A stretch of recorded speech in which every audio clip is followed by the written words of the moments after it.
여러분 안녕하십니까. 저는 황작가입니다. 황작가의 책 읽기 김수영 평전을 읽고 있습니다. 김수영 평전 읽기 세 번째 시간입니다. 네, 세 번째 읽을 목차는요, 명동으로 모여드는 젊은 시인들 이란 부분부터 읽어가도록 하겠습니다.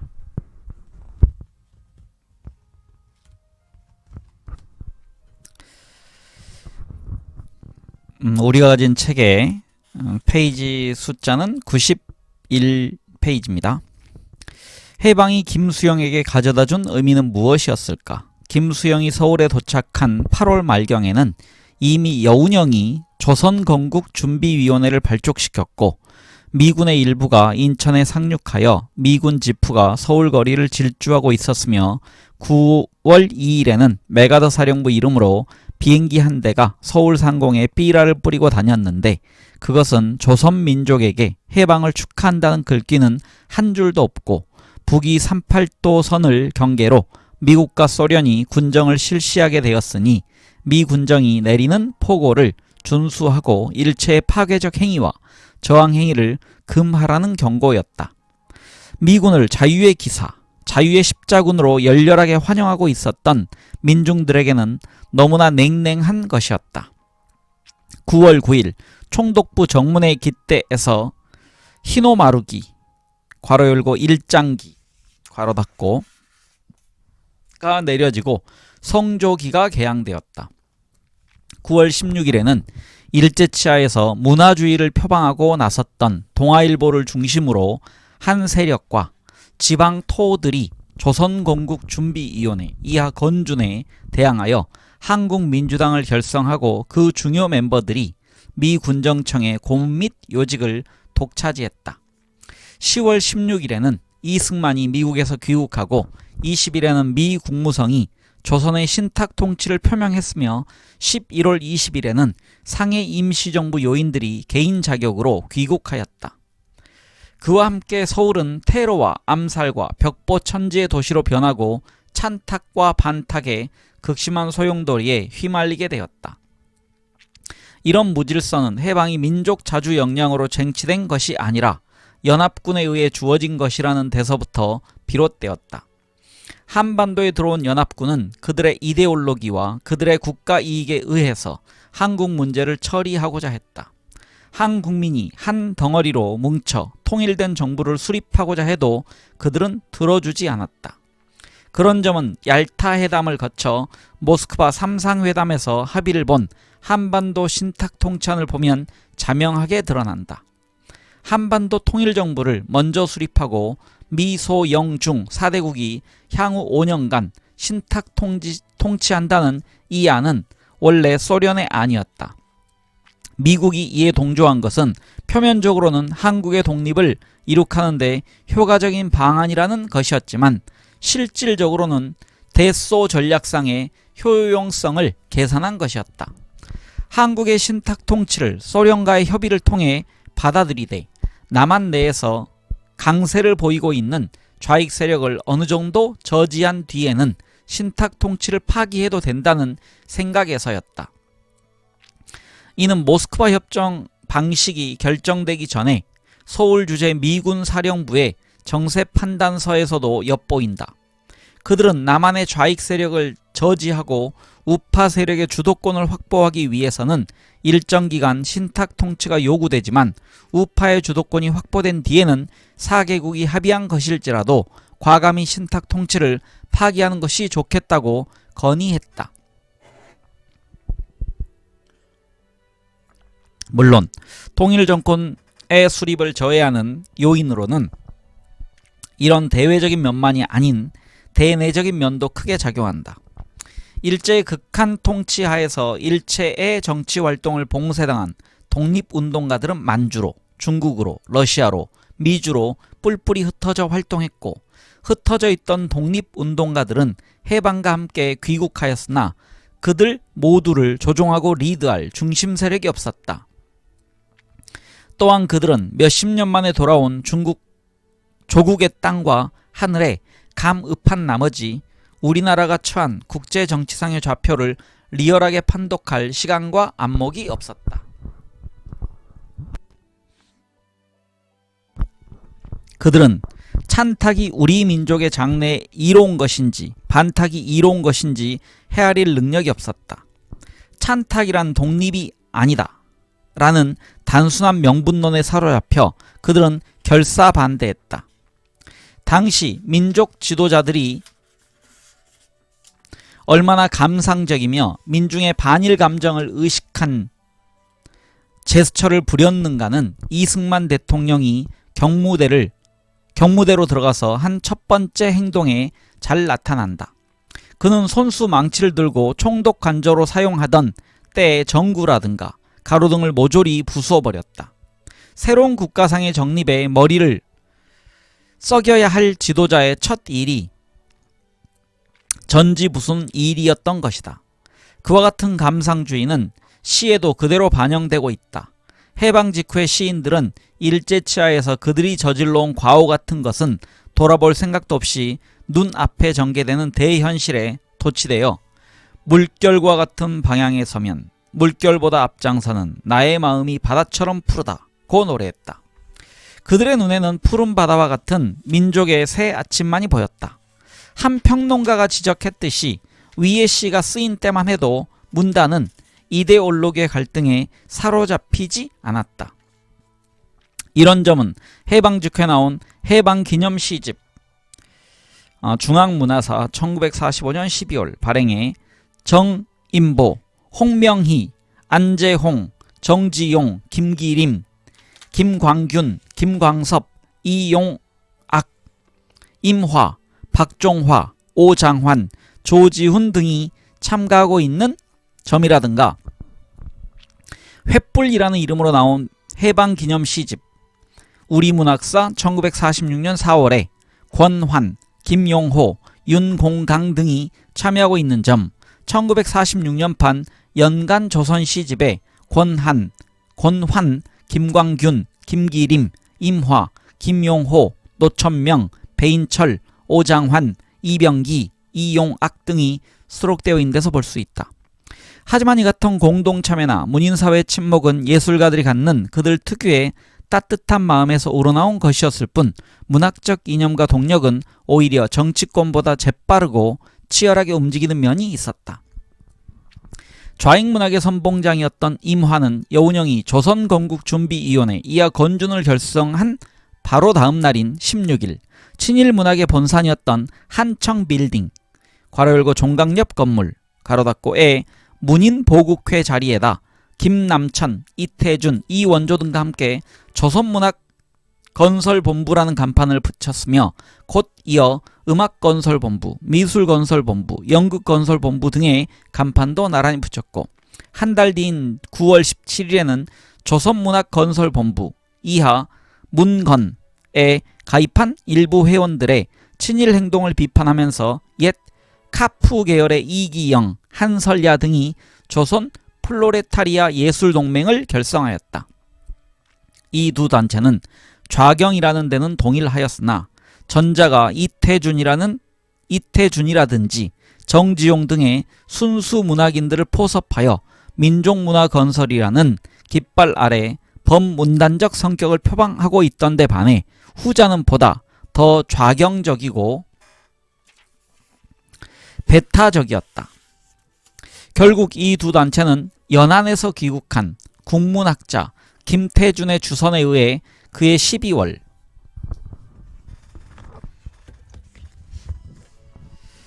조선문학가 동맹 이하 문동이라는 이름 아래 통합되었다. 김태준은 1930년대부터 조선공산당 당원이었다. 우익진영에서도 수수방관하지 않았다. 임화 등의 적극적인 문단활동에 당황해 있던 박종화, 김영랑, 김광섭, 이하윤, 오종식, 이헌구, 김진섭, 양주동, 유치진 등이 중심이 되어 9월 18일 중앙문화협회를 결성하였으며 다음해 3월 13일에는 좌익의 조선문학가 동맹에 다시 읽겠습니다. 좌익의 조선문학가 동맹에 효과적으로 대응하기 위하여 우익 문인들을 집결한 조선문필가협회를 조직하고 회장의 정인보, 부회장의 박종화, 최동선, 설의식을 임명하였다. 또한 4월 4일에는 신진문인들인 김동리, 유치환, 서정주, 조지훈, 박목월, 박두진, 조연현이 중심이 되어 조선청년문학가협회를 결성하고 좌익문학의 계급 이론에 적극 대응하였다. 이와 같은 문학단체 분립과 대립은 단순한 문단 파벌의 범주를 넘어서서 신국가 건설의 이념과 직간접으로 연결되어 있었으며 정치권과 직접 연대를 이루고 있었다. 특히 문학의 전위로서 조선문학가 동맹은 어떠한 사회단체보다도 건준, 남노당과 함께 손을 맞잡고 나아갔다. 좌우 문학단체의 진로는 점점 더 뚜렷해지고 대립 양상은 극렬해지기 시작했다. 그럼에도 불구하고 서울에 있었거나 지방으로 몸을 피해갔던 문인들, 그리고 동경, 오사카, 북경 등지에서 돌아온 문학 지망 유학생들은 좌우 대립과는 상관없이 문학의 꿈만을 꾸며 명동으로 모여들었다. 그들은 비엔나, 휘가로, 다방으로 끼리끼리 모였다. 무궁원과 명동장, 괄호 술집으로 가는 사람들도 있었다. 서울에 돌아온 지 얼마 뒤쯤 김수용도 명동으로 나아갔다. 그는 극단 청포도 간판이 걸린 2층 건물로 들어갔다. 안영일과 연극을 하면서 알게 된 박상진을 만나기 위해서였다. 문을 밀고 들어서자 박상진은 마침 잘 왔다 고 하면서 시를 쓴다는 한 사나이를 소개했다. 키가 크고 잘생긴 멋쟁이였다. 중절모를 쓰고 있었다.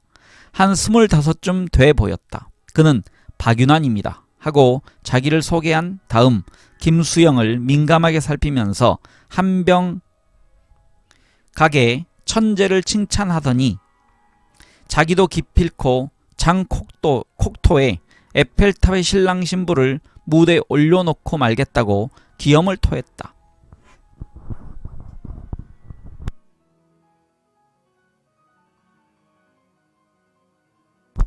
그 말을 듣고 보니 그의 제스처는 콕토와 닮은 데가 있는 것 같았다. 김수영은 이름이 무엇라 했느냐고 다시 물었다. 박윤아는 박인화 아닙니다 하고 인화안에 힘을 주어 말했다. 그리고 나서는 더욱 거침없이 김수영에게 김영하고 형자를 붙이면서 자기는 종로 2가에 마리서사라는 헌책방을 내고 있으니 놀러 오라고 했다.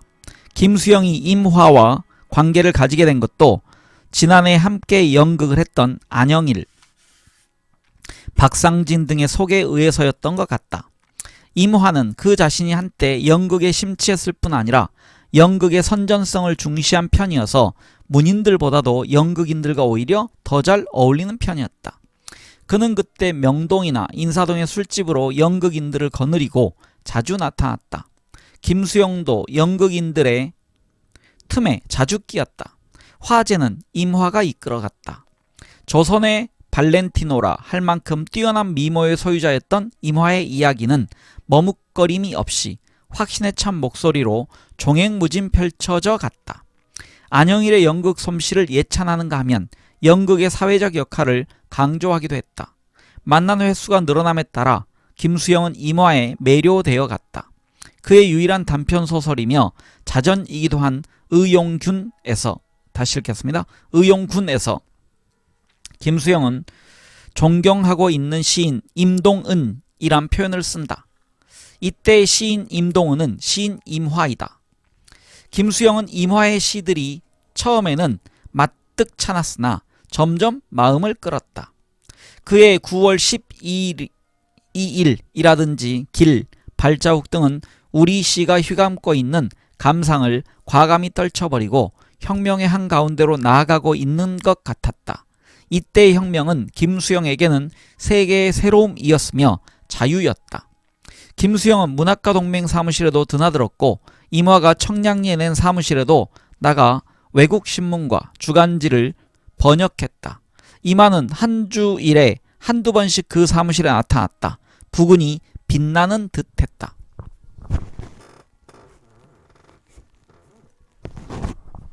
얼마 뒤 김수영은 외지 번역이 마땅치 않았거나 청량리 사무실이 정치 냄새가 너무 물씬하다고 생각했던지 발걸음을 돌렸다.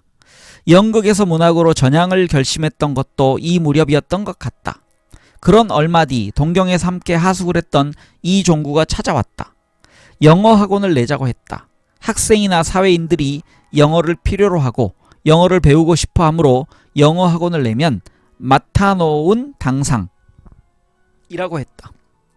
그들은 성북동의 한 학교 건물을 빌려 성북 영어 학원을 냈다. 이종구의 말대로 학생들이 물밀듯 들어왔다. 이종구는 찰스 램의 셰익스피어 이야기를 가르치고 김수영은 베르테르의 슬픔 영역본을 가르쳤다. 학생들의 반응은 매우 좋았다. 김수영과 이종구는 남산 아래 2층 방을 얻어가지고 자취를 하면서 학원을 오갔다. 달마다 돈이 뭉치로 들어왔다. 두 사람은 새 모자와 구두를 사고 새 양복을 해입고 명동으로 나갔다.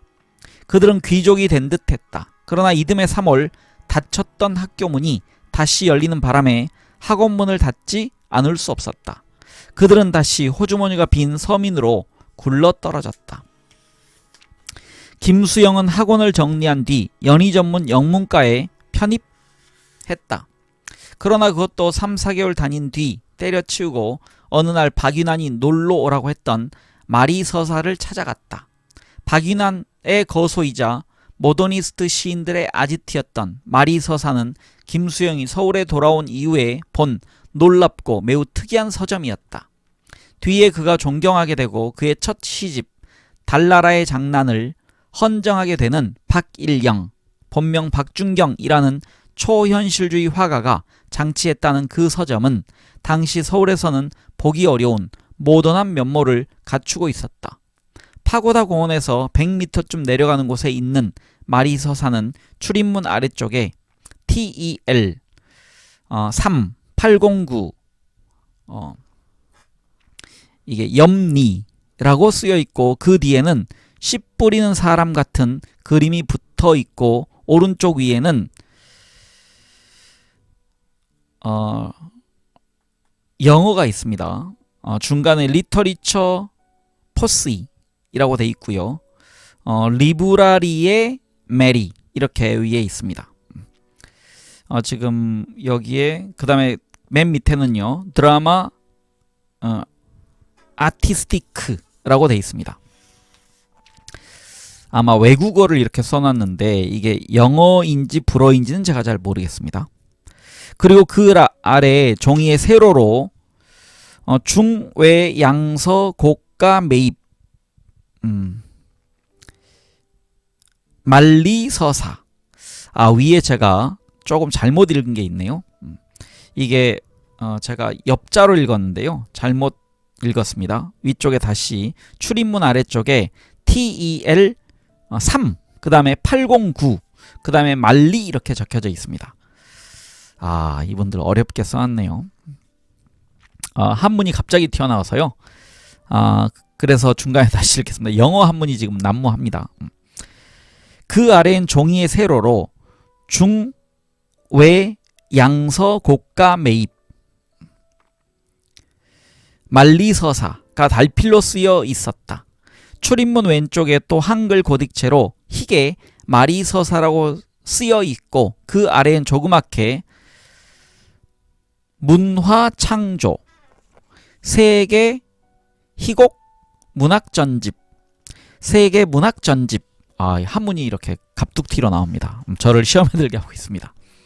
이라 쓰이고 출입문 위에는 만리서사, 이게 말자가 이제 말자로 보이네요. 그래서 마리서사로 읽는 걸로 다시 읽겠습니다. 그냥 한문으로 돼 있어요. 가로가 없습니다.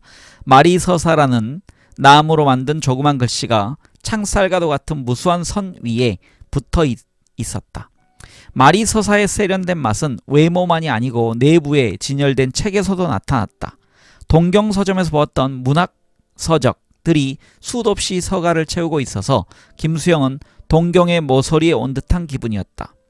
앙드레 브루통의 시집과 폴 엔리아리의 처녀수태, 마리 로랑생 시집, 장콕도 시집, 그리고 고세이 가쿠에서 나온 현대의 예술과 비평총서, 니시와키 준사부로와 하루야마 유키오와 기타조노 가스에 등이 편집한 시와 시론, 일본의 유명한 시 동인지인 오르페온, 판테온, 신영토, 황지, 가마쿠라 문고에서 나온 세계 문화 등 한 서점이 모으기에는 꽤 힘든 것들이 집결해 있었다. 거기에다 그곳에 출입한 사람들 또한 그 책들과 같이 신선하고 매력적인 인물들이었다. 기상도의 시인 김기림과 와사등의 시인 김광균, 이한직, 이시우, 조우식, 이활, 배인철, 양병식, 김병욱, 김경희 등이 종종 얼굴을 보였고 박일영, 임호곤은 살다시피 했다. 박일영과 임호곤은 한 동네에 살았다. 그들은 함께 마리서사로 왔다가 함께 집에 가곤 했다. 박일영이 임호곤을 마리서사로 데리고 온 것인지 임호곤이 박일영을 데리고 온 것인지 알 수 없었다.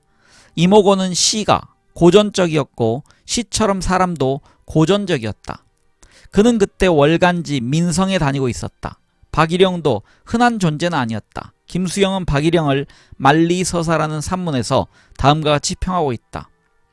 인환의 최면술의 스승은 따로 있었다. 박일영이라는 화명을 가진 초현실주의 화가였다. 그때 우리들은 그를 복상이라는 일제시대 호칭을 그대로 부르고 있었다. 복상은 사인보드나 포스터를 주로 그리는 것이 본업이었는데 어떻게 해서 인환이라고 알게 되었는지는 몰라도 스메에리를 입은 인환을 브로드웨이의 신사로 만들어준 것도 콕토와 자콥과 동양청하의 가스바돌의 입술과 브루통의 초현실주의 선언과 트리스탄 짜라를 교수하면서 그를 전위 시인으로 꾸며낸 것도 만리서사의 만리를 시집 군함만리에서 따준 것도 복상이었다. 파운드도 엘리엇을 이렇게 친절하게 가르쳐 주지는 않았을 것이다. 아마 여기서 파운드는 에즈라 파운드라는 영국의 문학가를 얘기하는 것 같습니다. 나는 복상을 알고 나서부터 인환에 대한 그나마 얼마 남지 않은 흥미가 전부 깨어지고 말았다. 복상은 그를 나쁘게 말하자면 공마단의 원숭이를 부리듯이 제주도 가르쳐주면서 상도 하고 또 월사금도 받고 있었다. 괄호 열고 월사금이라야 점심이나 저녁을 얻어먹을 정도였지만 괄호 닫고 그는 셰익스피어가 이아고나 맥베스를 다루듯이 여유 있는 솜씨로 인환을 다루고 있었지만 셰익스피어가 그의 비극적 인물에 파탄의 책임을 질 수 없었던 것처럼 그를 끝끝내 통제할 수는 없었던 모양이다. 여기서 이아고는요.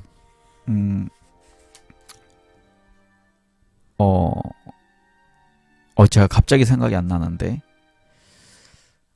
셰익스피어의 그 4대 비극 제가 생각이 안 납니다. 좀 이따 생각나면 얘기하겠습니다. 그 4대 비극의 하나에 나오는 인물입니다. 이아고. 그 흑인을 다룬 다시 해보겠습니다. 킹 리어, 맥베스, 햄릿, 오셀로. 죄송합니다. 오셀로에 나오는 그 아주 강교한 인물이 이아고고요. 맥베스는 맥베스를 왕으로 만들기 위해서 그 레이디 맥베스의 활약이 나오는 그런 내용이 지금 잠깐 있어서 잘난 척 하려다가 제가 실패했습니다. 오셀로가 생각이 잘 안 나서요.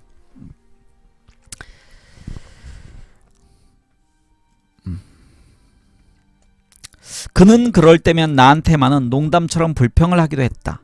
인환이놈은 너무 기계적이야 하고, 그러나 그가 기계적이라고 욕한 것은 인환이한테만 한 욕이 아니었다고 생각된다. 그는 인환의 주위에 모이는 유명 인사들의 허위가 더 우습고 더 기계적이고 더 유치하게 생각되었다. 병우기가 걸핏하면 아주 심각한 명상이라도 하는 듯이 고개를 숙이고 있지. 그게 무슨 생각을 하는 줄 알아? 돈 생각을 하고 있는 거야 하고 그는 곧잘 빈정댔다. 김병욱은 일본대 불문과 출신이었다. 그는 철공소에서 망치를 두드리면서 일본 유학을 했을 만큼 밀어붙이는 뚝심이 있었고 끈기가 있었다. 뿐만 아니라 그는 일본 시동인지 중에서도 성과가 높은 신영토, 사계 등의 동인이었다. 그 무렵 김수영은 조연현이 주관한 예술불학의 묘정의 노래를 발표했다. 박윤아는 이 잡지를 한번 훑어보더니 마리서사의 구석에 쳐박아버렸다. 그는 그런 낡은 시들이 실린 예술불학을 문학잡지로 인정하려 하지 않으면 물론 거기 실은 김수영의 시까지 시로 취급하지 않았다. 김수영이 생각하기에도 묘정의 노래는 열사흘 달빛은 이미 과부의 청상이여라 라든지 날아가던 주작성, 설이 앉은 호궁 등 복고적인 때가 잔뜩 묻은 설린 시절의 습작 수준을 벗어나지 못한 작품이었다. 괄호 열고 그는 연극을 그만둔 뒤에 집에 들어앉아 쓴 시 가운데 20편을 조연현에게 보냈는데 어떻게 된 셈인지 가장 모던하지 않으며 저수준인 묘정의 노래가 뽑혔다고 불평했다. 괄호 닫고. 어쨌든 김수영은 묘정의 노래 때문에 박인환을 비롯한 마리서사의 모더니스트 시인들로부터 혹독한 비판과 수모를 당했다. 김수영은 비판과 수모 때문만은 아니겠지만 한동안 마리서사에 나가지 않고 고모네 집에 틀어박혀 시를 썼다. 거리라는 작품을 쓴 것도 그때였다. 시인 자신이 유일한 연애시이고 실질적인 처녀시이며 마지막 낭만시라고 했던 거리는 원문이 유실되어 이제는 시간의 저편으로 사라진 셈이 되었다. 시인이 기억으로 회생시킨 부분을 적으면 다음과 같다.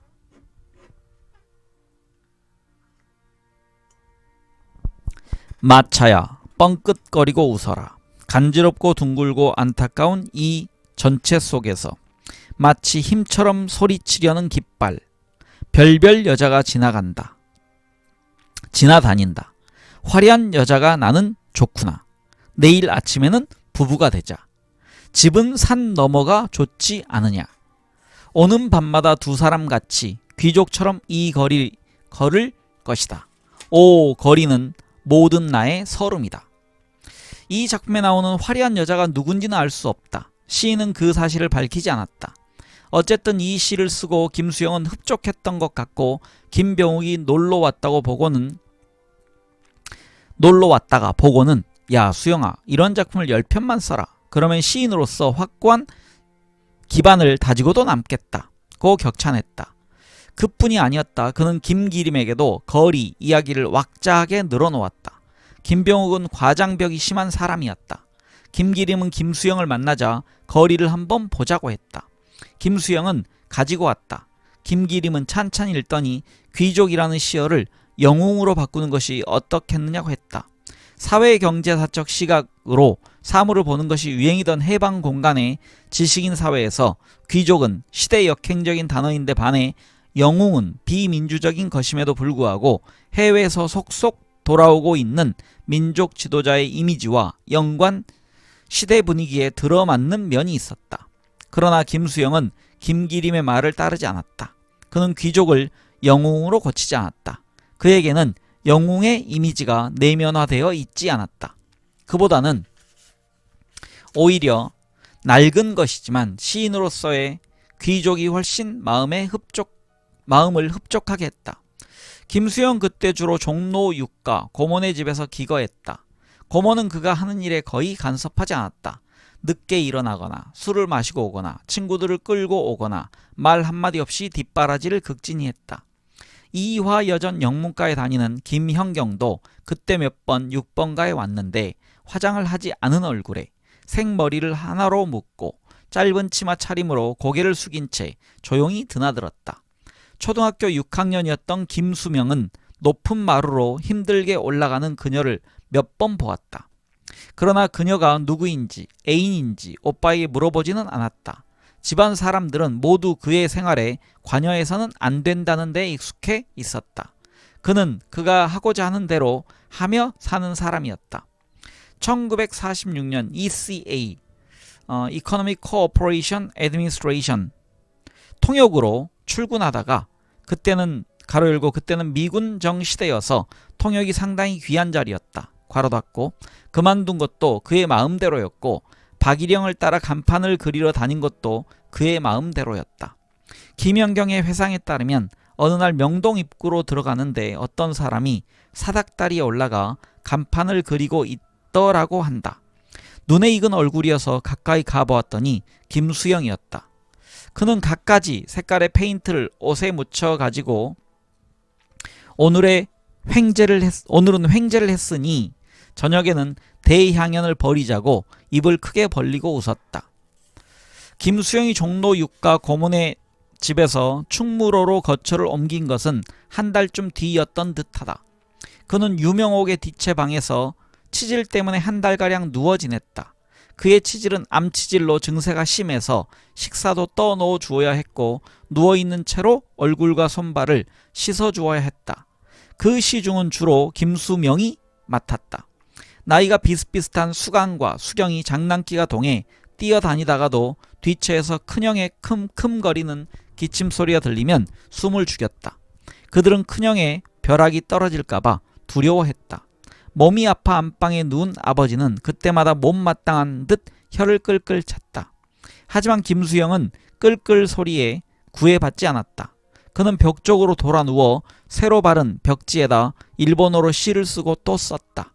김수영이 아프단 말을 듣고 병문안 왔던 김병욱이 그 시, 제목은 아메리카 타임즈였다를 보고는 또 놀라면서 이 시는 무라노 시로에게 보낸 신영토에 발표하자고 했다.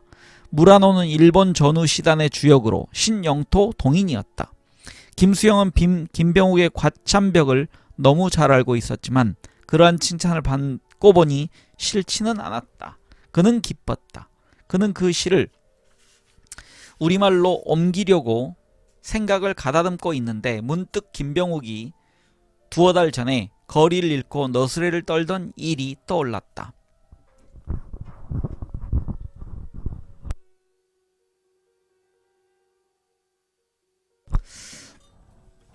아, 야 수영아, 이런 작품 10편만 써라. 그러면 시인으로 확고한 집안을 다지고 남겠다.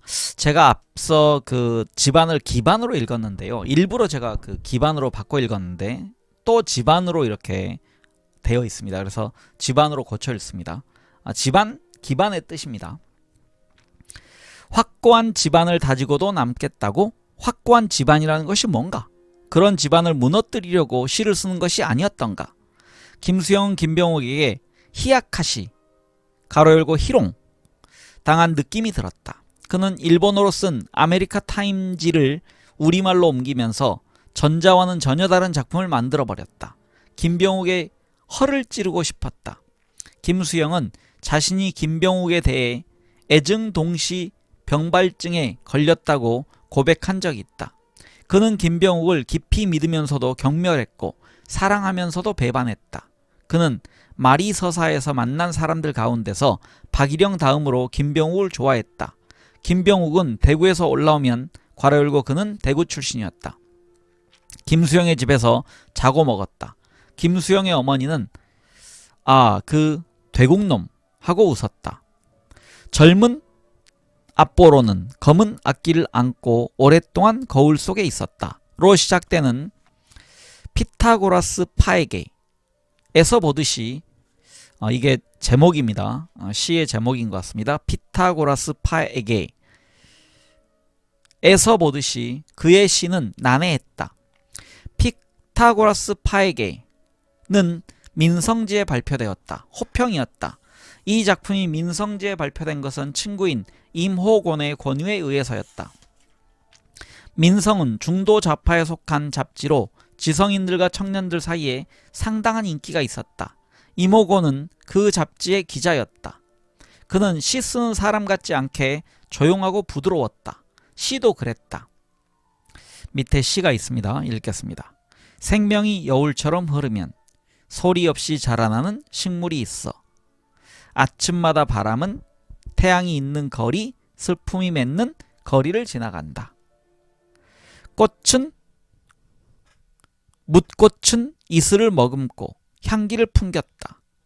생명이 잠잠한 강변에 물소리조차 없다. 싹트는 식물이 풍장을 미화한다. 운석이 태양을 비웃고 또 생명을 비웃는다. 장중한 침묵을 빚기엔 아직 이르다. 멀리 물결 이는 소리 항시 전설같이 들려오고 오직 전설같이 고운 이야기가 별같이 미로울진대. 생명이 장중한 침묵을 빚기엔 이르지도 않다. 길목마다 돌아 끝없이 가는 생명의 자취. 별이 빗줄기같이 나리는 밤. 전정의 사나이를 보낸 가게. 고서를 외우는 소리. 흙내를 마시는 아버지와 아들과 손주들. 어둠이 머문 계절에도 생명의 노래는 흐른다. 슬프다. 아니 기쁠 수도 있다. 찬설이 내린 새벽길을 걸어 고향으로 돌아드는 마음들. 마음은 항상 태양을 노래했고 노래는 구름같이 피어 우레를 닮아갔다. 한 줄기 광망의 생명 속에 떨어진 장미처럼 주검이 밝혀. 태양의 노래라는 위의 시에서도 엿볼 수 있듯이 그는 첨단을 노래하는 모더니스트가 아니었다. 그는 별이 빗줄기같이 내리는 밤, 고서를 읽는 옛 선비와 같은 사람이었다. 그런 점은 전환하는 역사의 움직임을 모더니즘을 통해 극복해보고자 하는 신시론 동인의 정신과 내쉬는 표현 방식에 있어서 거리가 멀다는 그의 글에서도 확인된다.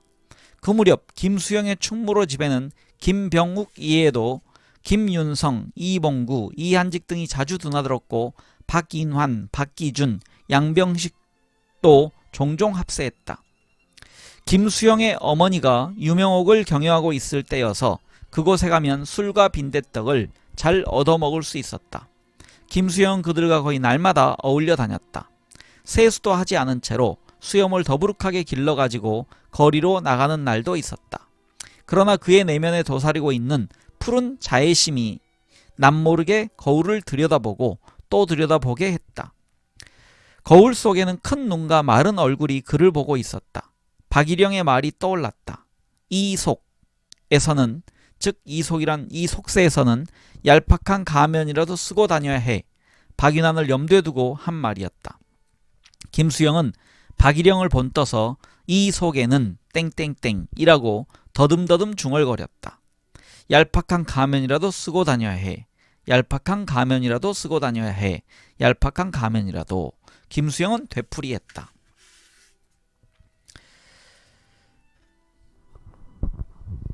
김수영과 김병욱 그리고 박인환.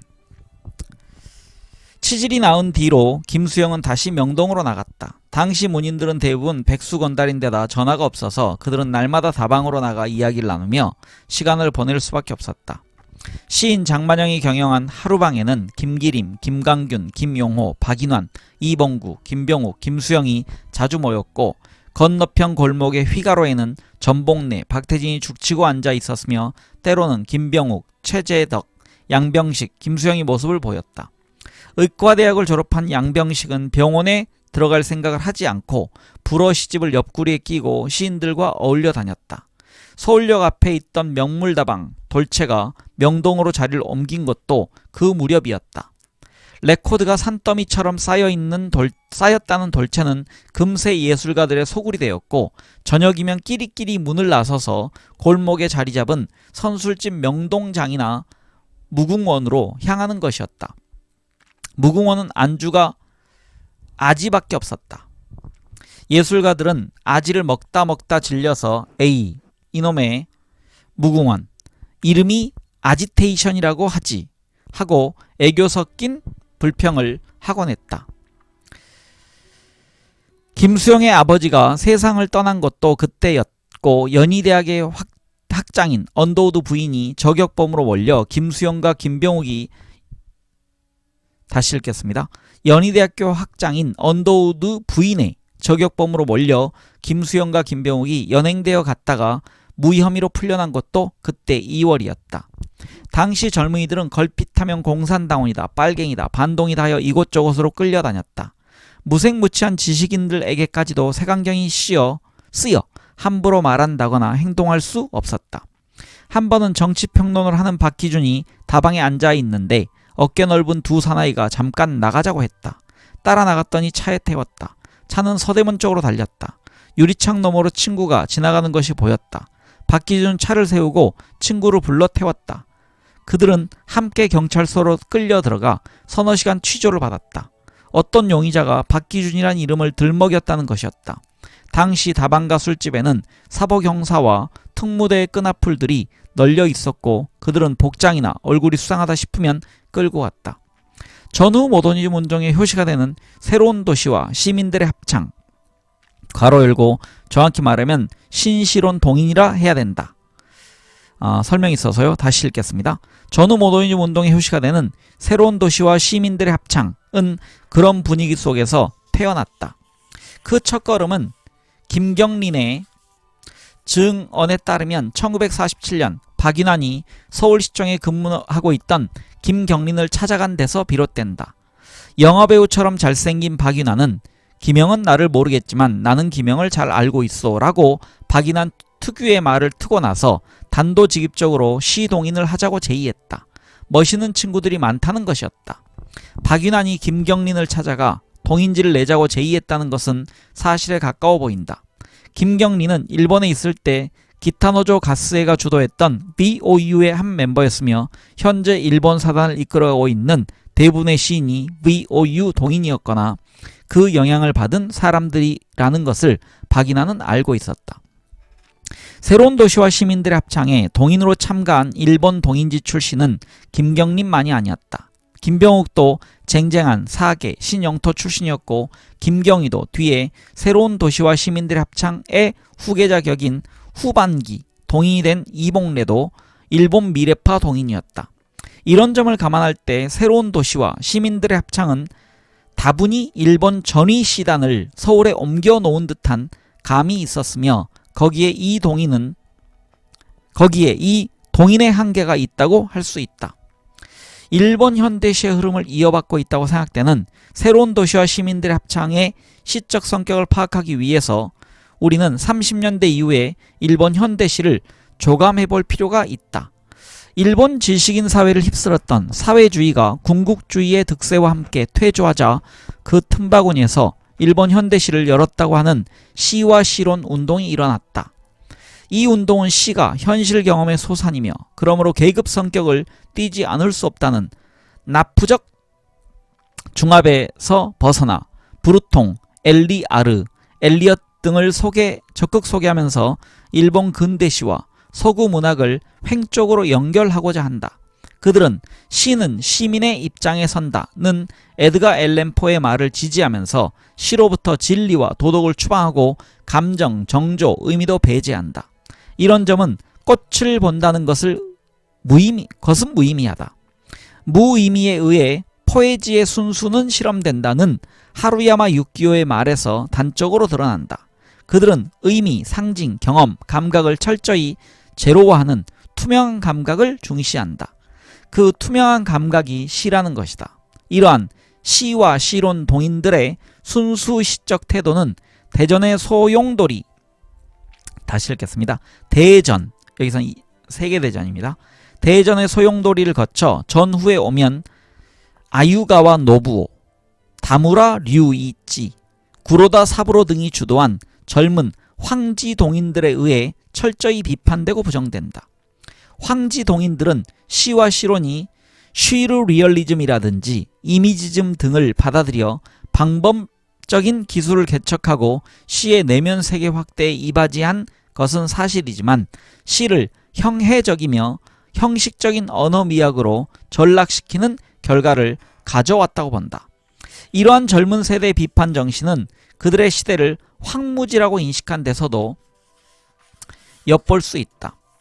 전 세대로부터 아무것도 물려받은 것이 없다는 황무지적 의식은 전후의 잿더미 위에서 새로운 시대를 건설해야 한다는 윤리적 요청을 시대로부터 은연중 받고 있을 뿐 아니라 잿더미에서 새로운 시를 창조해야 한다는 사명을 지니고 있었다.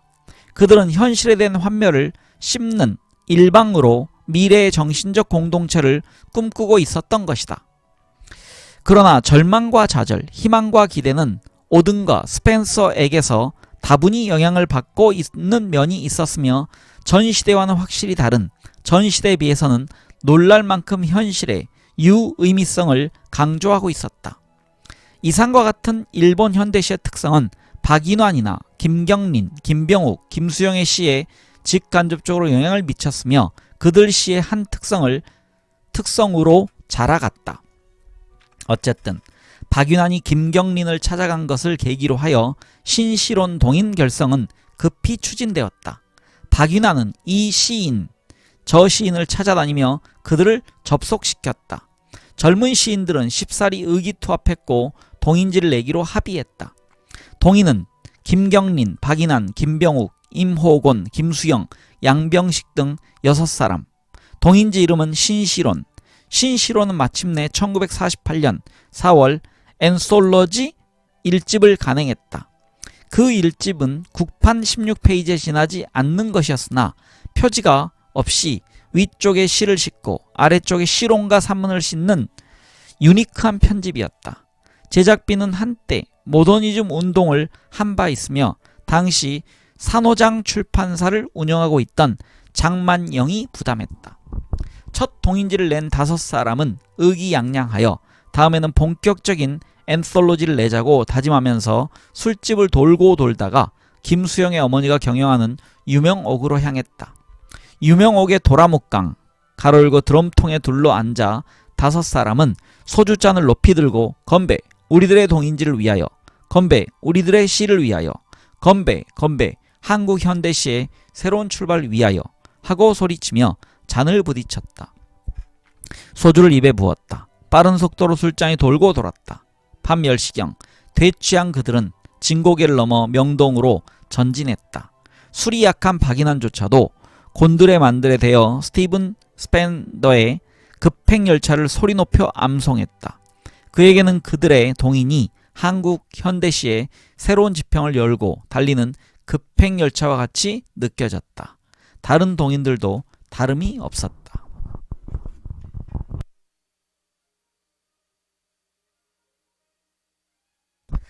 신시론에 대한 당시 시단의 반응은 이게 무슨 시냐는 쪽과 새로운 시라는 상반된 견해가 나왔던 듯하다.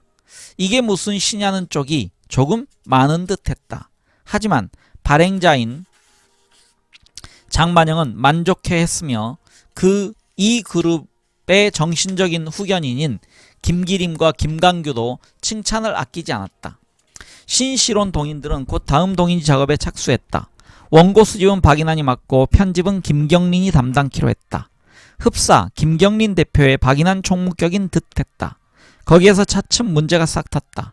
성질이 활활하고 직선적인 김병욱이 김경린의 태도를 못마땅하게 여기더니 어느 날 이게 민족의 현실을 뚫어지게 보고 그에 대응하려는 새로운 시운동을 하는 잡지냐, 모더니즘 플러스 예술지상주의가 아니야 고 비판을 하고 나섰다. 이런 반목의 배후에는 남산공원에서 열렸던 문학의 밤에 참가 여부를 놓고 벌어졌던 의견 대립이 주요 원인이 되었다. 그때 김병욱과 김경희는 참가해야 된다고 했고 김경린과 박인환은 참가해서는 안 된다고 했다.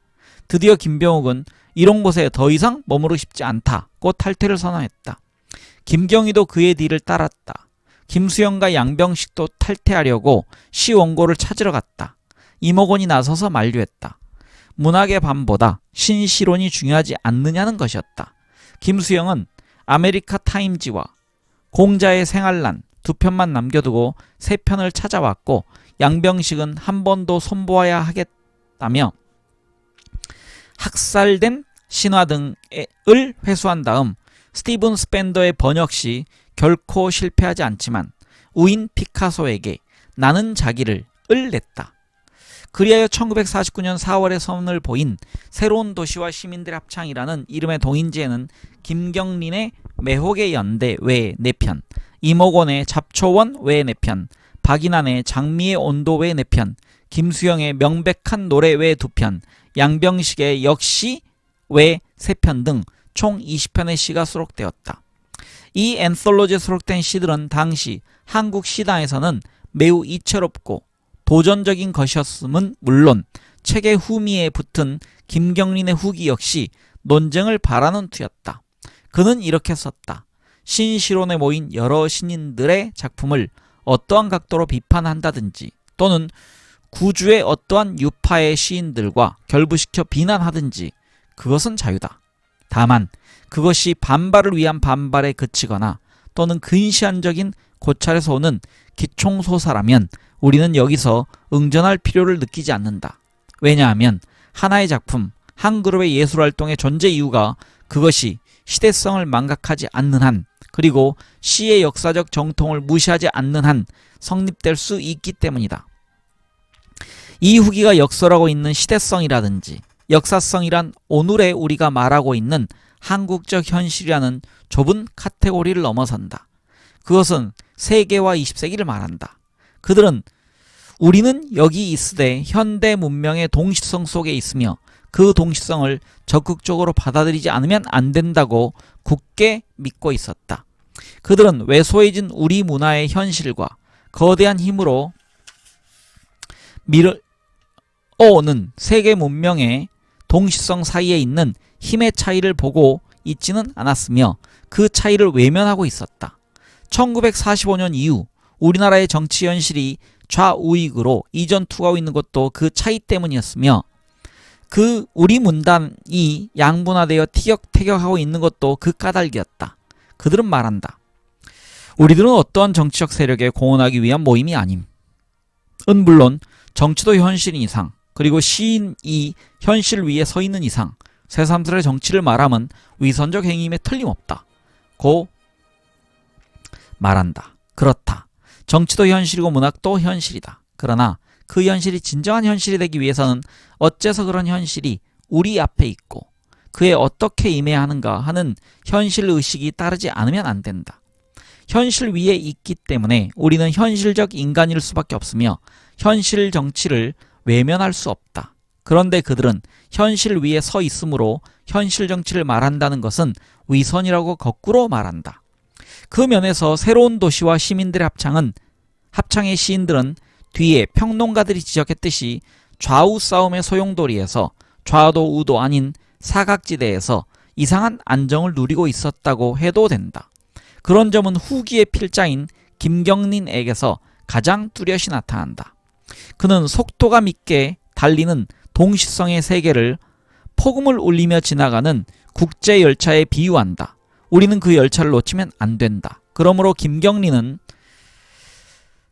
이제 시가 소개되어 있습니다. 청년들이여 이즈러진 희망을 안고 또다시 먼 미래의 그림자를 밟으며 지축을 울리자. 무거운 지축을 에서 따온 부분입니다. 그 밑에는 또 나부끼는 계절 부분에서 따온 게 있습니다. 다감한 지면에 푸른 순간이 왔다 하여 그대들이여 새로운 의상을 준비할 필요가 없다. 지구의 표면을 달리는 선수들의 손바닥 위에 빛나는 속도를 보라. 라고 혹격조사와 뭐뭐라 뭐뭐자 등의 명령 동결 어미를 동원하여 청년들에게 국제열차에 타자고 외치고 호소하는 것이다. 그와 같은 김경린의 목소리에는 확신과 열망이 넘친다. 근대 혹은 세계를 달리는 열차에 비유한 것은 김경린뿐이 아니었다. 박인환에게서도 같은 면이 보인다. 스티븐 스펜더의 열차의 영향을 받은 듯한 박인환의 열차는 새로운 도시와 시민들의 합창 속에 실려 있는데 그 첫 연을 옮기면 다음과 같다. 폭풍이 머문 정거장 거기가 출발점. 정력과 새로운 의욕 아래 열차는 움직인다. 격동의 시간, 꽃의 질서를 버리고 공규한 나의 운명처럼 열차는 떠난다. 이 인용된 시입니다. 역사의 어두운 유산을 털어버리고 노동의 불이 빛나는 거리를 달리는 열차에 그의 시대를 비유하고 있는 이 시는 꽃의 질서니 공규한 나의 운명과 같은 소화되지 않는 식구를 상당 부분 지니고 있음에도 한국 시가 도시 문명을 소재로 하고 있는 드문 시 중에 하나다. 하지만 이 시에서 우리는 도시적 서정이 여과장치를 거치지 못하도록 박인환 특유의 센티멘털리즘을 동반하고 있음을 볼 수 있다. 그들이 주장했던 과거 유산에 대한 반역과 문화적 다시 읽겠습니다. 문학적 간습의 파괴라는 면을 지니고 있는 것은 사실이나 그것이 표피에 그침으로써 모더니스트적인 포즈만이 드러날 뿐 그것의 진정성을 놓치고 만 것이다.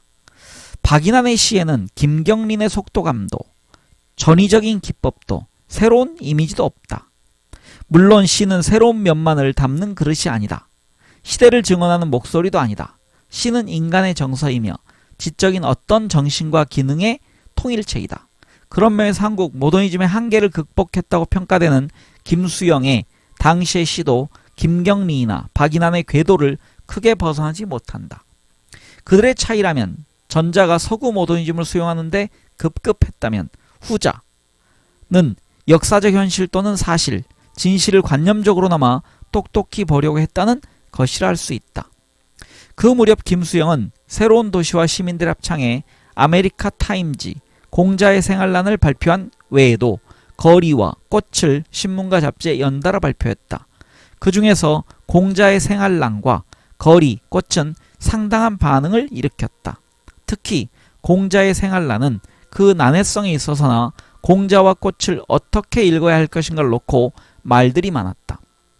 원래 이 작품은 일본어로 쓰였다가 우리말로 옮긴 것이었다. 김수영은 그의 시들을 꼼꼼히 정서에 두는 습관이 있는데 그 정서 원고에 따르면 말미에 1945라고 작시 연도가 쓰여 있다. 그러고 보면 이 작품은 묘정의 노래와 함께 조연현에게 건네졌던 20편 중에 하나였던 듯하다. 해방 직후 김수영은 거의 모든 작품을 일본어로 썼다. 그들 세대는 일본어로 사고하고 일본어로 글을 썼다. 시에 한자어가 많은 까닭도 그 때문으로 보아야 한다. 공자의 생활란을 옮기면 다음과 같다. 꽃이 열매의 상부에 피었을 때 너는 줄넘기 장난을 한다. 나는 발산하는 형상을 구하였으나 그것은 작정 같은 것이기에 어려웁다. 국수, 이태리어로는 마카론이라고 먹기 쉬운 것은 나의 반란성일까? 동무여, 이제 나는 바로 보마. 사물과 사물의 생리와 사물의 수량과 한도와 사물의 우매와 사물의 명석성을 그리고 나는 죽을 것이다. 공자의 생활란에서 우리가 주목해야 할 곳은 동무여, 이제 나는 바로 보마일 것이다. 평론가 김현은 이제 나는 바로 보마를 김수영의 전 작품을 관통하고 있는 정신으로 이어지는 것이자 나의 반란성과 관계를 가지고 있는 것으로 해독하고 있다. 바로 본다는 것은 기존의 해석과 이해에 따르는 도식적이며 관습적인 것이 아니고 내 눈으로 직접 똑똑히 보는 것을 뜻하는 것이다. 때문에 기존의 상식에 대한 반란의 의미를 지닌다는 것이다. 그러고 보면 사물과 사물의 생리와 사물의 수량과 한도와 사물의 우매와 사물의 명석성을 또 사물 또는 사실, 현실을 똑똑히 보는 과정적 의미와 깊이 이외에 별다른 뜻을 지니고 있지 않다고 볼 수 있다. 다음에 나오는 나는 죽을 것이다 라는 마지막 구절도 공자의 말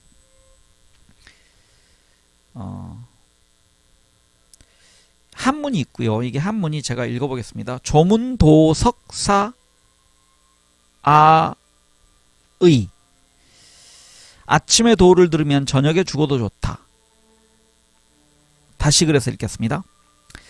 다음에 나오는 나는 죽을 것이다 라는 마지막 구절도 공자의 말 아침에 도를 들으면 저녁에 죽어도 좋다 이기 때문에 공자의 사상과 관련지어 해석하려고 하지만 여기선 똑똑히 바로 보는 시선의 습관의 완결성, 순간이 순간으로 이어지는 영혼의 완결성으로 보이는 것이 좋을 듯하다.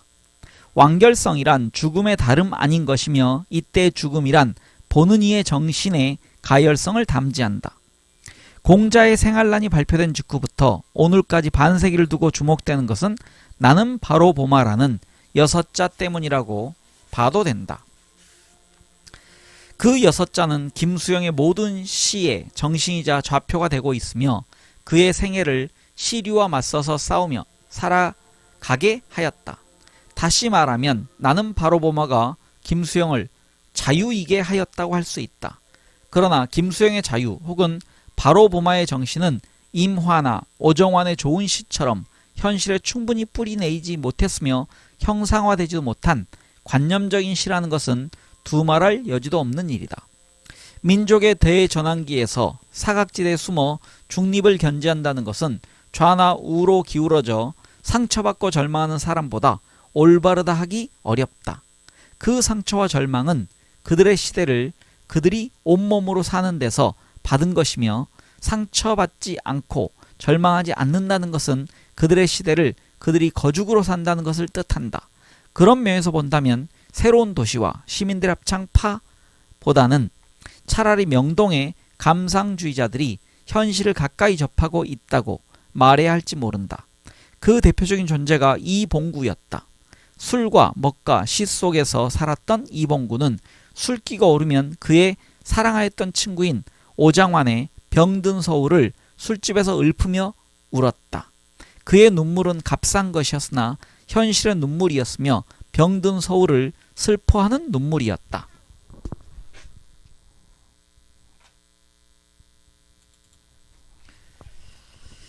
8월 15일 밤에 나는 병원에서 울었다. 너희들은 다 같은 기쁨에. 내가 운 줄 알지만 그것은 새빨간 거짓말이다. 일본 천황의 방송도, 기쁨에 넘치는 소문도 내게는 곧 이가 들리지 않는다. 나는 그저 병든 탕아로 호르몬이 앞에서 죽는 것이 부끄럽고 원통하였다.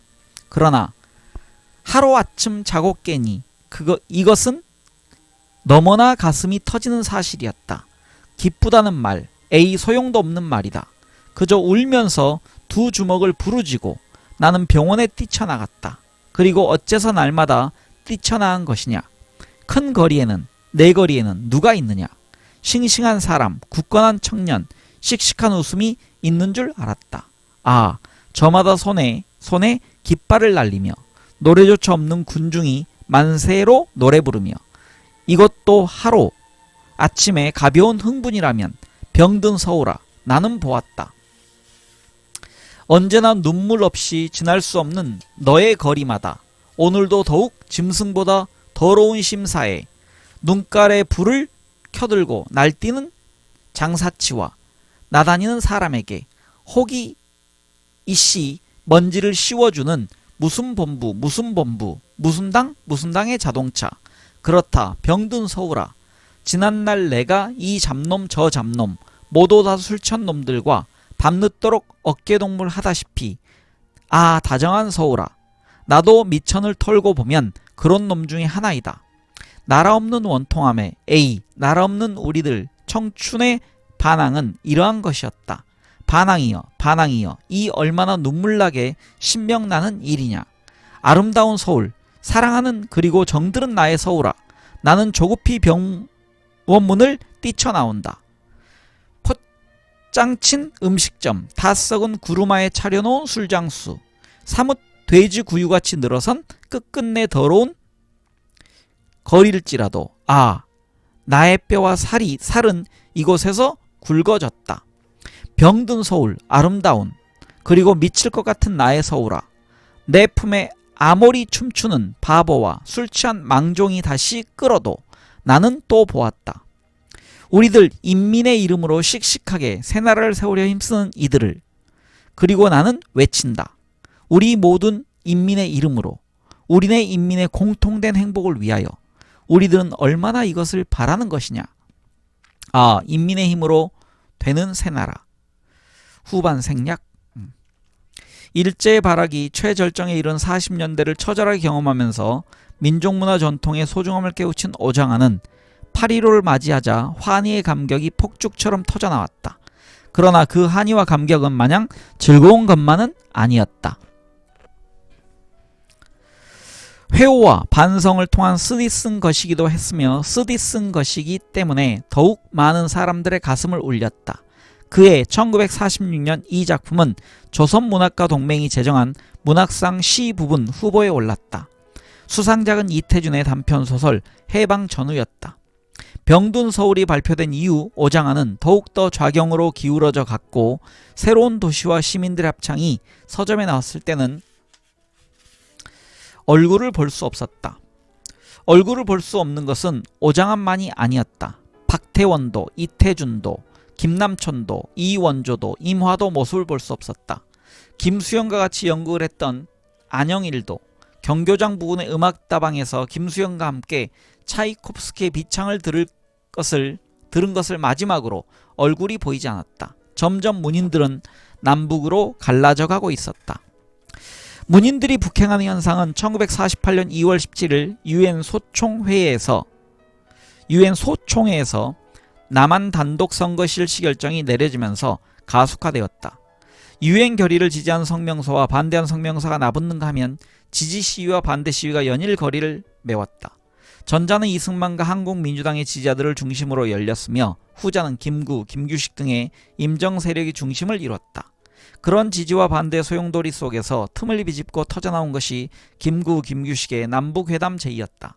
김구와 김규식은 2월 16일 북의 김일성과 김두봉에게 남북회담을 조속히 개최하자는 편지를 보낸 한편 노선은 달랐지만 한때 중국에서 독립운동을 하면서 더불어 고통과 기쁨을 나누었던 김두봉에게 따로 민족 통일의 염원이 뜨겁게 담긴 사신을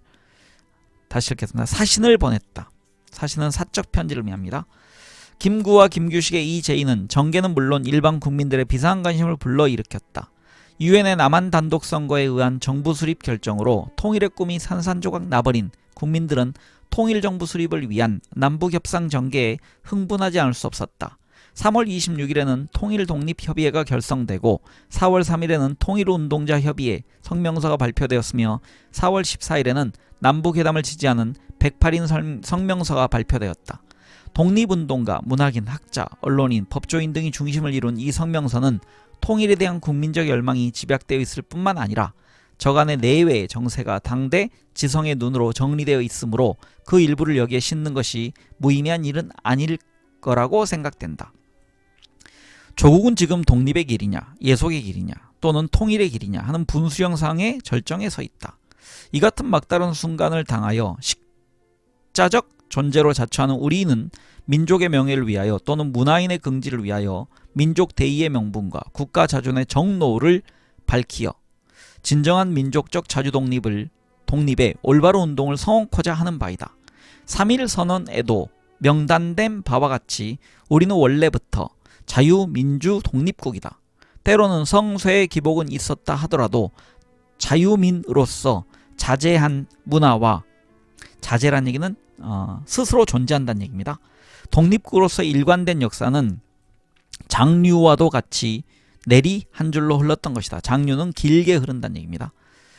공동사회체의 단일민족으로서 고락을 같이 한 개의 생활을 향유하였던 것이다. 그러기에 일제퇴각을 전제로 한 카이로에서의 삼국선언도 영단을 내리어 우리의 전일적인 자주독립을 보장하였고 포츠담의 사국회담도 이를 추인하여 국제헌장의 위신을 세계에 선시하였던 것이다. 선시했다는 얘기는 보여주었다는 얘기입니다. 그리고 그 후로 우리는 해방된 조국의 자태는 과연 어떠한가?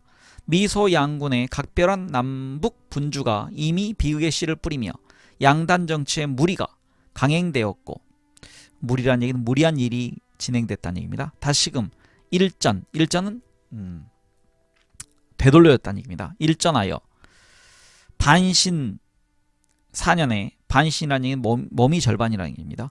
반신 4년에 군경은 아주 궁한 상황에 이르러 우리 자신이 스스로 남북 정벌의 극흥을 순치하려고 하니 민족을 일컫는 공존의 대도가 과연 이 길이겠는가? 자주를 부르짖는 독립의 방략이 과연 이것이겠는가? 과거의 탈각으로서 재건될 우리의 만주국가는 첫째도 민족적 자주독립이요, 둘째도 민족적 자주독립이다.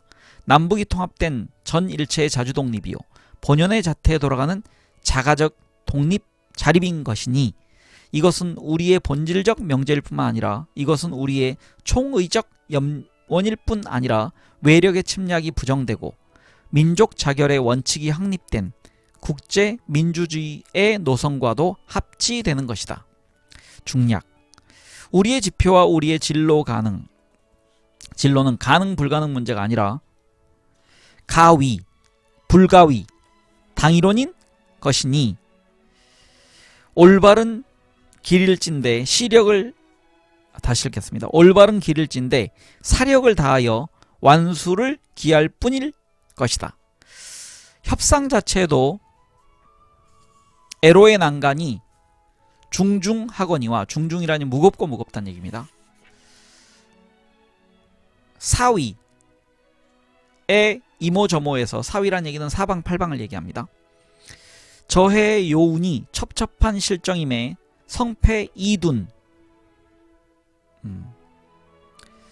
리자는 앞에 이의 리자고요. 둔자는 그 둔감하다 할 때 둔자입니다.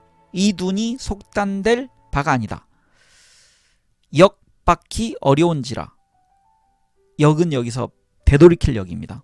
그러므로 하여서 더욱이 명진무태의 용기와 노력으로서 일로 직진할 것이니 선두와 후속의 진열을 정제하여 일사불란으로 전진할 뿐인 것이다. 선진의 남북 지도자여, 후군의 육속을 믿고 오직 전진하시라. 참된 자유와 자주, 참된 민의와 민주, 역사의 순류를 향하여 드높게 북을 올리자. 탁치 없는 완전한 자주독립. 이 같은 아슬아슬한 고비에서 우리는 민족의 진정한 소리를 들었다. 민족 자체의 자기 소리를 들었다. 자결의 원칙과 공존의 도의와 합작의 실익을 위한 구국운동의 일보로서 남북협상의 거족적 호령소리를 들었다. 남방의 제의를 들었고 북방의 호응을 들었다 치면 응하고 동고, 동고라는 얘기는 같을 동자 그 다음에 북고자입니다. 동고의 북소리를 들은 것이다. 이는 해방 후 첫 소리다. 외력 의존의 허무감에서 터져나온 자력의 우렁찬 소리다. 골수에서 빚어나오는 소리요, 다시금 골수에 사무쳐야 할 소리다. 사경에서 스며나온, 사경은 주변입니다. 사경은 죄송합니다. 사경을 헤매다의 그 사경입니다. 사경에서 스며나온, 아까는 사위였네요. 사경에 스며나온 최후의 소리요, 신생으로 비약할 최신의 소리다. 과거를 돌아보아 우리의 이 소리가 얼마나 피 끓는 소리인가. 이 소리에 응하지 않는 우리가 있겠는가. 감흥도 없다는 동포가 있겠는가. 남방의 집항자는 악평으로서 이를 자조하는 실정이다. 진실로 세세 도미 요 시일해상이니 시가인 야론 집불가인이라. 자력주의와 민주 본의의 젊은 새 나라를 수립하기 위하여 첫째로 미소 무력의 제압을 부인하자. 양군의 동시철대를 실제적으로 가능케 할 기본 토대를 짓기 위하여 우선 우리는 우리 자신의 체제를 단일적으로 정비 강화하자. 이 길은 오직 남북협상에 있다. 남북통일을 지상적 과제로 한 정치적 합작에 있다. 남북상호의 수정 양보로서 건설되는 통일체의 새 발전에 있다. 이번의 협상운동을 지지하고 성원하는 우리의 염원과 의욕도 여기에 있는 것이다. 1948년 4월 14일. 제가 이 성명서를 읽어드렸는데요. 성명서가 굉장히 어렵네요. 왜냐면은 옛날 투의 말이 많아서요. 굉장히 난해합니다. 108인 성명서에는 이극노, 유열, 정인승 등의 국어학자, 배성룡, 최호진, 최문왕, 고병국, 고승재, 김계숙, 전원배, 손진태, 홍기문 등의 교수, 정구영 등의 변호사, 김성진 등의 의사, 이병기, 유진호, 김기림, 염상섭, 정지용, 박태원, 이막수, 박계주, 송지영 등의 문인들이 참여했다. 뒤에 명동백작이라는 칭호를 받게 되는 소설가 이봉구의 회상에 따르면 108인 성명서가 발표되자 명동의 다방과 술집에서는 성명서에 대한 이야기가 꽃을 피웠다고 한다. 그 성명서에 누가 참여했고 누구는 참여하지 않았으며 누구누구는 어떤 구실을 대며 서명을 거부했다는 등 별 근거도 없는 이야기들이 난무했다. 또 그 성명서가 민족 문제에 대한 지식인의 최초의 발언이 되므로 내외에 크게 영향을 미쳤을 것이라고도 했다. 그런가 하면 영향은 무슨, 하고 콧방귀를 뀌는 사람도 있었다. 미소는 그런 성명서 나부랭이에 귀도 기울이지 않을 거라는 것이었다. 그러나 108인 성명서가 발표된 뒤로 수그러들었던 통일의 소리가 다시 일어났다. 전국 방방곡곡에서 통일의 이야기가 나오지 않는 곳이 없었다. 108인 성명서가 발표된 지 5일 뒤인 4월 19일 마침내 임시정부 수석이었던 김구는 평양행에 결단을 내렸다. 연초에 김구와 김규식이 북에 보냈던 남북회담 제의에 대한 답신이 2달 지나서야 타이프로 찍은 남북 지도자 회의를 요망하는 답신 아닌 답신 형식으로 백색 인조견에 싸서 왔다. 김구는 곧 김규식에게 함께 가자고 했다. 그러나 김규식은 망설였다. 그는 북을 믿을 수가 없었다. 그러던 중 108인 성명서가 발표되었고 그에 힘입은 김구는 평양행을 공표하였다. 청년 학생단체, 기독교단체, 부인단체, 월남 인사들이 주축을 이룬 우익 청년들이 집결하여 김구의 처소인 경교장을 둘러쌌다. 김구는 은밀히 뒷담을 뛰어넘어 그곳에 대기시켜 놓은 차를 타고 북행길에 올랐다. 뒤미처 정보를 입수한 기자들은 지프차를 타고 뒤쫓아갔으나 임진강을 넘어가는 주석 일행의 뒷모습을 보았을 뿐이었다. 그로부터 이틀 뒤인 21일 아침 6시 김규식은 원세훈, 김명준, 최동호, 신숙, 김성숙, 홍명희, 백남훈, 송남원 등 16명으로 구성된 대표단과 함께 종로경찰서 지프차에 에스코트를 받으며 새벽 안개를 뚫고 평양길에 올랐다. 12시경에 개성을 통과하여 1시경에 건국 실천 원양성소 다시 읽겠습니다. 건국 실천원 양성소 청년 100여 명과 38선 경비대원들의 환송을 받으며 어느새 왕래가 드물어 풀들이 무성한 완충지대를 건너갔다. 평양에 머문 김구는 김규식 일행이 도착한 직후 남북회담은 전 민족의 승리로 할 것이라는 요지의 성명을 발표했으며 22일에는 모란봉 극장에서 열린 남북 지도자 회의에 참석했다. 남측 대표로 단상에 올라간 김구는 조국을 분열하고 민족을 멸망케 하는 단정을 반대할 뿐만 아니라 어느 시기 어느 지역에 있어서도 우리는 이것을 철저히 방지하지 않으면 아니 될 것입니다. 우리가 만일 단결적 정신으로서 백사에 개성포공한다면 반드시 성공하리라는 것을 확신합니다. 라고 소리 높여 외쳤다. 열화 같은 박수가 쏟아졌다. 다음 날도 남북재정당 사회단체 연설회의. 이건 그 풀네임으로 돼 있지만 그 띄어쓰기를 좀 하면 읽는 데 도움이 되지만 제가 문맥을 파악하고 읽어야 되는데요. 다시 읽겠습니다. 다음 날도 남북재정당 사회단체 연설회의 15인 회의 그리고 사김 가로열고 김구, 김규식, 김일성, 김두봉 등 4인 회의가 열렸다. 말에 성찬이 있었을 뿐 말이 실행으로 옮겨질 수는 없었다. 김구와 김규식은 커다란 실망을 맛보고 5월 5일 소리 없이 서울로 돌아왔다. 그로부터 꼭 13개월 만인 49년 6월 26일 김구는 그의 집무실에서 붓을 들고 먹글씨를 쓰다가 안두희의 권총 저격을 받고 쓰러졌다. 구급차가 급히 달려왔으나 이미 숨을 거둔 뒤였다. 이 슬픈 소식은 거리로 빠르게 퍼져나갔다. 김구의 시신을 실은 영구차가 효창공원으로 가던 날 거리에는 시민들로 인산인해를 이루었다. 김수영이 남북회담과 김구 시해 사건을 어떻게 받아들이고 반응했는지는 우리는 모른다.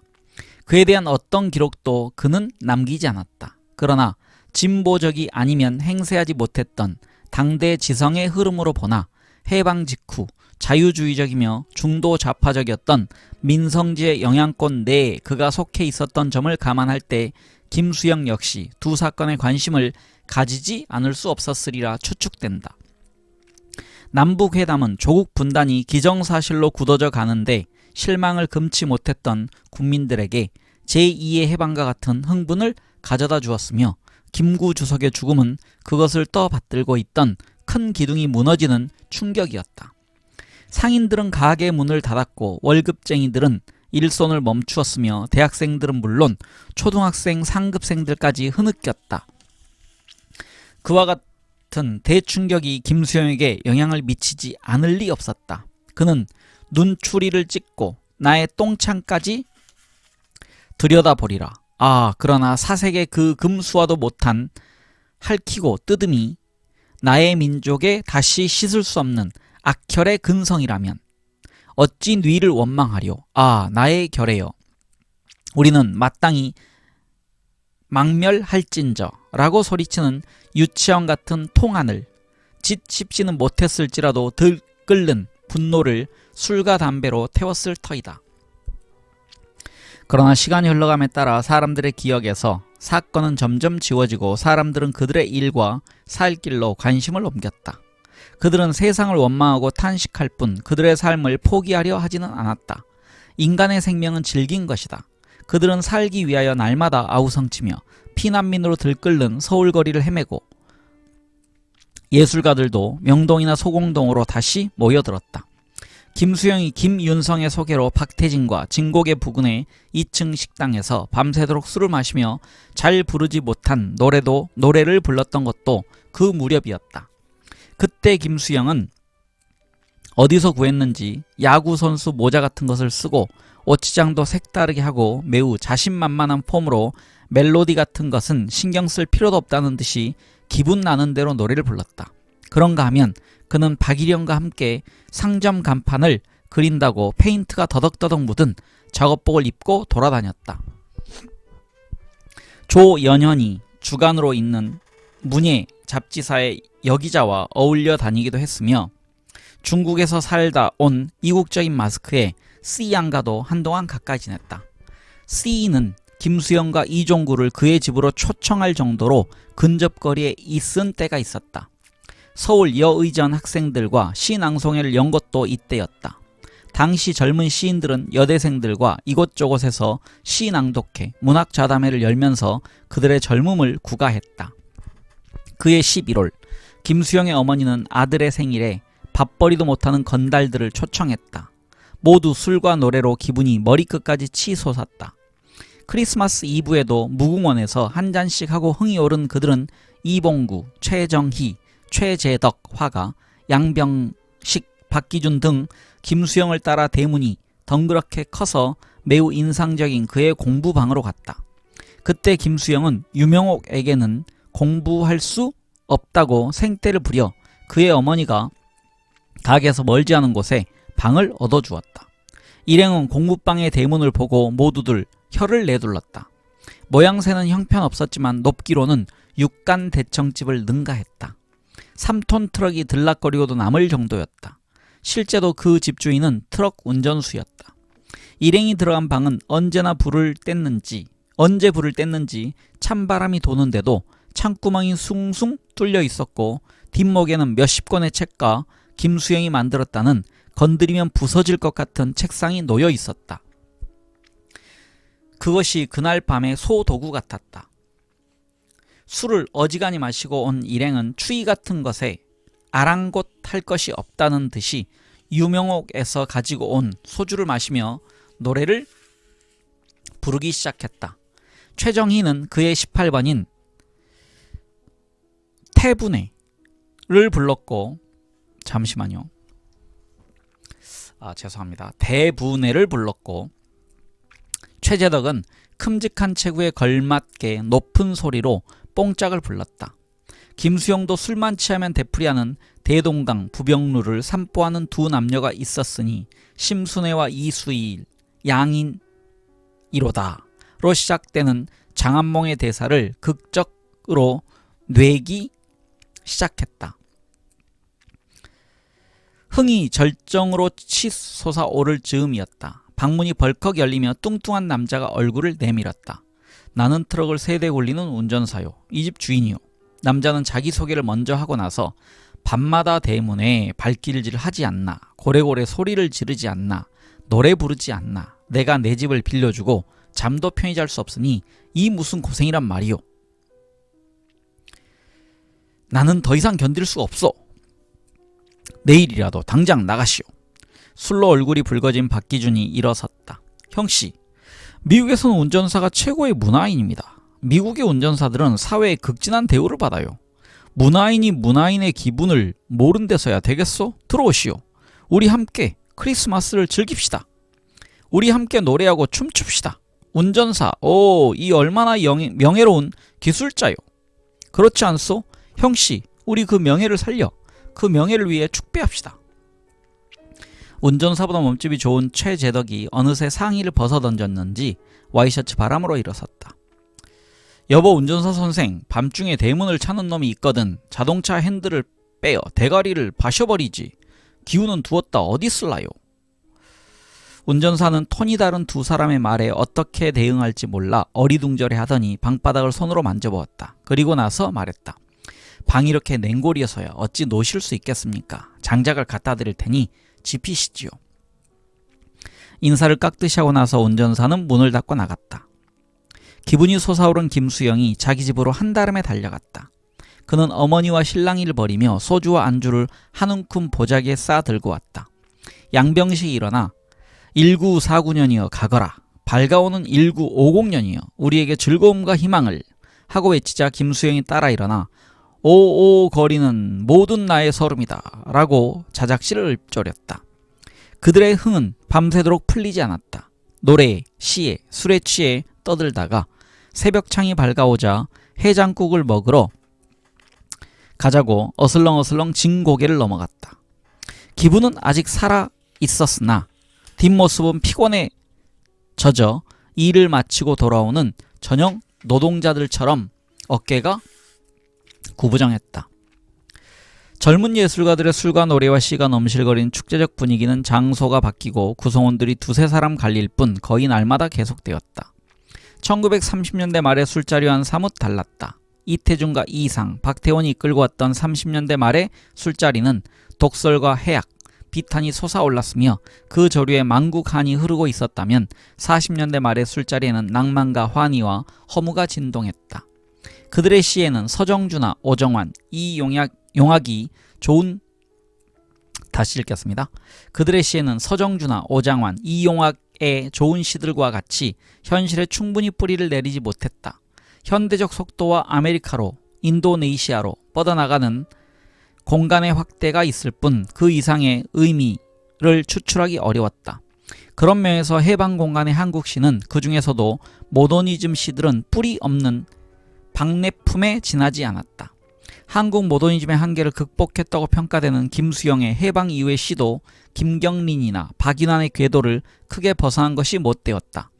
김수영의 초기 시를 예리하게 분석한 바 있는 정과리가 지적했듯이 김수영은 해방 이후 우리 민족이 처한 현실에 가혹함에도 불구하고 현실을 바로 보아야 하는, 바로 보려는 의지의 이면에는 바로 보지 못하는 자의 무기력에 대한 서름이 깔려 있었다.